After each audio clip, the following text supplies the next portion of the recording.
every state, no matter what state it is, gets a substantial amount of money from the federal government. And if we're worried about the federal government deficits, which we should be, because it's over $60 trillion. The people talk about 16 trillion. That's just what's on the financial statements. But there's all other liabilities that are not included in that. The rough number is about $60 trillion. So the federal government will have to fix the problem.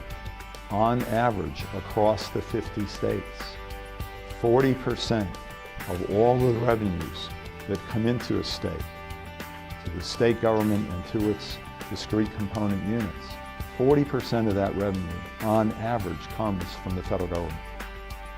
So as the federal government goes and sustains or doesn't sustain its capacity to continue those flows, state governments and local governments will have a very serious challenge to deal with.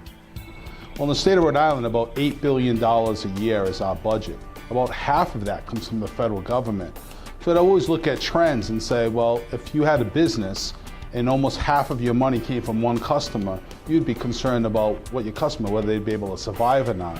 So the question is it realistic to believe that our country, our Congress, can meet all of these expectations?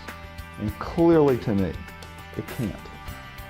The longer we hold on to this notion that we could keep kicking the can down, the greater the harm will be to individuals. You can have all the bureaucrats have the numbers, but if the outside doesn't see it and doesn't challenge the government, I don't believe it will be fixed. Whatever your skill set is. You know, if you're a CPA, you have strong skills in finances. Well, go to the meetings, read the financial statements, and ask challenging questions. How are you going to pay for this? How will you pay it back? What's the interest rate? Is that the best use of money? And the CPA has the experience and has the duty, really, to develop a comprehensive understanding of how all of that works and what the quality of the outcomes are.